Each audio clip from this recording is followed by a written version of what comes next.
welcome back to my channel. So this is the first video where I truly start this sort of academy going for you guys, where I discuss step by step how to tackle some of these areas in our home. If you're new and you're not coming from Instagram, hello, my name is Yesenia and I have an account called Home.Cleaningtips on Instagram. This account focuses on helping those who are dealing with anxiety. Hey guys, welcome back to my channel. So today's video is going to basically kick off my academy for you guys. And if you are new and you did not come in from Instagram, hello, my name is Yesenia and I have an Instagram account called Home Cleaning Tips. And I'll have it linked for you guys if you're new. But basically my account focuses on helping those with depression, anxiety, ADHD, or autoimmune disease to help them manage their home, maintain it, and find easy to follow schedules to maintain their home and clean it and keep it decluttered and organized. On today's videos, I'm going to go ahead and tackle the kitchen. The kitchen has been, unfortunately, one of the biggest stressors for a lot of my followers because it is an area that is high trafficked. A lot of people, a lot of our family members are in there, in and out on a daily. As I mentioned to you guys, the first half of this video is going to be for those who are working from home, who are stay-at-home parents, or who are simply at home recovering from what is going on to them. The second half of this video is going to focus on those of you who are working long hours, very odd schedules like nursing, strenuous schedules that are required for you to be outside of your home. Both of those will include times for you guys if you have kids at home or family you take care of. I'll make sure to include that for you guys as well. Just be mindful that today's video is going to focus only on the kitchen and any other room will be touched on future videos. Let's get to it. So I often tell you guys that I don't want you focusing on cleaning an entire day, especially if you are working from home or you are home 24 hours of your day, right? It is very easy for us to think we have to be constantly cleaning all day to maintain a clean home. Now, for those of us who are dealing with depression and anxiety, this can be extremely triggering because we feel the need to continue to push through some of our hardest days to maintain a home. It's important that you guys have a thorough understanding that maintaining, cleaning, and decluttering are very different and they're to be done at very different times. Usually, I suggest that you guys start doing resets. And a reset is basically taking a short time of your day, 15 to 20 minutes, usually at the end of the day, to put things back where they belong. This is going to be helpful if you are at home more often than not. Now, there will be other rules for those of you who are not home and are outside of the home area for work. Do our resets, it's also important to keep in mind that another part of the kitchen that tends to be a little bit stressful for most of us is going to be the dishes and the sink. Now, I have heard from multiple sources that some of you really dislike using dishwashers. It could be basically because you don't trust it being clean enough, you don't like the feeling or the smell of it. Some of us do have anxiety over the noises it makes, and so this is going to be something that is important for you if you do not like to use your dishwasher. If you do not like to use your dishwasher, I always recommend that you try to do the dishes at the end of the day or first thing in the morning.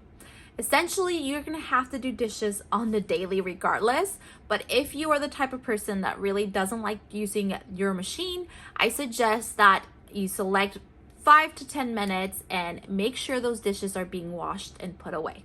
The actual cleaning and organizing of the kitchen. First, I always like to suggest to set a timer for yourself. I have a timer on my phone, but as of lately, I felt like my phone tends to lead me into using it and maybe browsing social media. And so I've steered away from actually using my phone. If you have a smart Alexa at home, this would be a good one because you can actually let Alexa know to set a timer specifically for you. And you can say, Alexa, set the timer for kitchen cleaning 15 minutes. And she will go ahead and remind you that this is your kitchen cleaning timer. You can set other timers for the bathroom, for the bedroom, and so on and so forth. Now that you've set your timer, I want you to pick a side, right or left. It's important for those with ADHD and anxiety to pick one side. It doesn't matter which one, and you're gonna start your kitchen and or your counters from that direction to the opposite direction. Here you'll see me start basically from right to left. And the reason I suggest this is because more often than not, it removes the anxiety and it removes the feeling and tension that you have of where do I start and how do I finish. Most of us with ADHD have issue with our executive motion, basically figuring out where we're going to start and making sure we stick to where we're starting.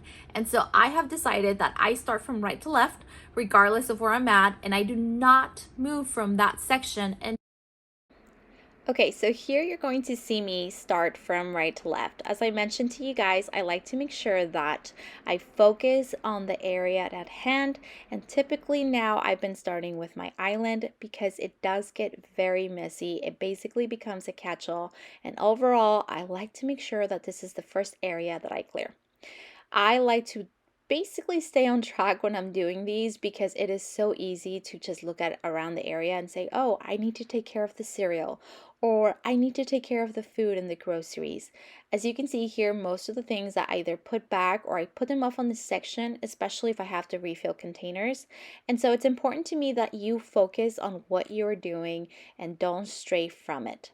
It's also important to make sure that you're putting these items back where they belong and not just putting them off to another area where you're going to have to find the area at some point when you get to that area. Now, here I like to make sure that everything's put away, and trust me when I say that it's very efficient when you have to do this. Now that I've tackled the island, I always start again from right to left, and this is a section that it's right above my dishwasher, and so it can get a little cluttered because we put some of the dishes there, some of the cleaners, some leftover food. And so as I am taking care of this, it's the same concept. You're putting things where they belong, you're moving the cleaners, you're making sure everything is out of the way. And as you see here, I have some containers from the fridge. I always like to use like a Target bag or something that's basically going to allow me to put in some leftovers and throw them away. It's important that when you're cleaning that you do remove things from the counter because it's easy to forget and to leave behind items that shouldn't be there. So I do recommend that you guys make an effort to remove everything so you can actually see where everything is at. And here I am with my little miniature vacuum. I mentioned to you guys I love this Briggi vacuum. It's so easy to maneuver and get all the crumbs.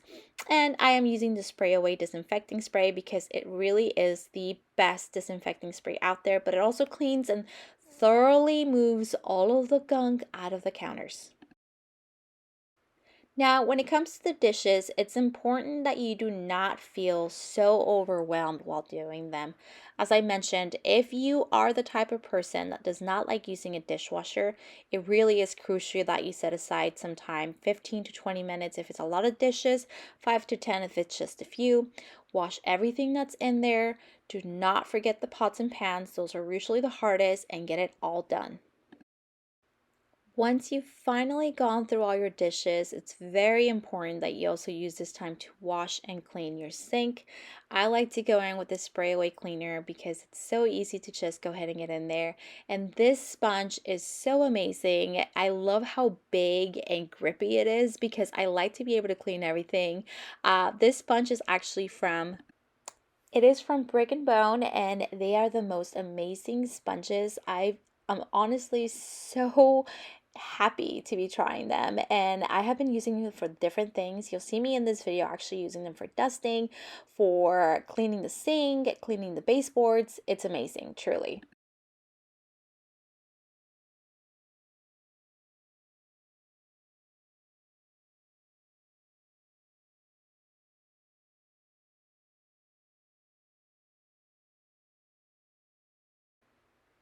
Now, a lot of you guys have been asking me how exactly I deodorize my sink, and I do like to use baking soda vinegar, but I also like to use some mild soap, castor soap in there, because it does have a scent to it, and it kind of helps a little bit of that smell of like old food in it.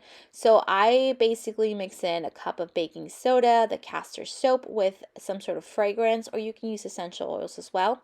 And then I go in with the vinegar, and then I go in and basically turn on the food grinder. And a lot of you guys have mentioned, well, it cancels out. I know it cancels out because it's kind of fizzing, but it actually helps remove some of that food that's stuck in there. And that is why I'm doing it this way. I don't know if you guys can see here, but as it's bubbling up, it's actually bringing up some of the food that was stuck underneath. And so that's why I like to do it this way.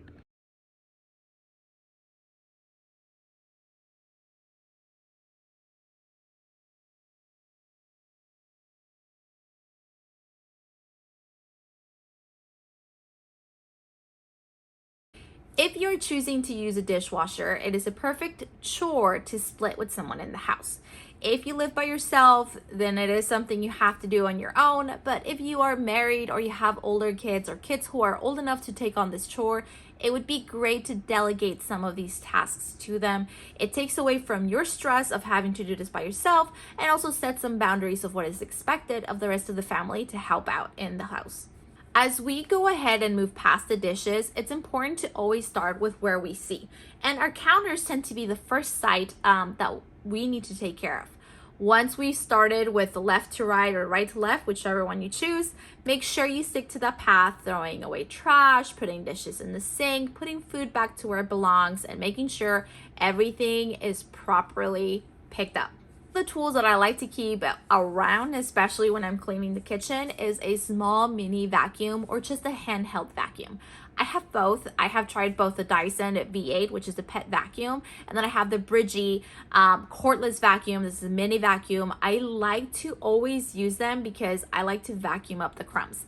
It's very weird, but if you are the type of person like me that hates stepping on crumbs because you're barefoot, or you don't like the crunchiness of food just being in the ground and then having to wait until you're done cleaning to vacuum, this is going to help out with that, because I cannot tell you the amount of times I've hated feeling the crumbs and the food just underneath my feet. It is I can't describe it, guys. It's very, if you know, you know. Once you've done that, I like to always go in with a disinfecting spray or a cleaner that is going to help out to not only clean the counters, but truly disinfect them. In my video, especially on social media, I've always discussed with you guys that it's important to read the labels of all of our cleaners, because the disinfectant will typically require you to leave the cleaner on the counter for over 5 minutes, up to 10 minutes at most. And so always make sure you read your instructions on your cleaners to make sure that you are utilizing the proper method if you're choosing to disinfect with them.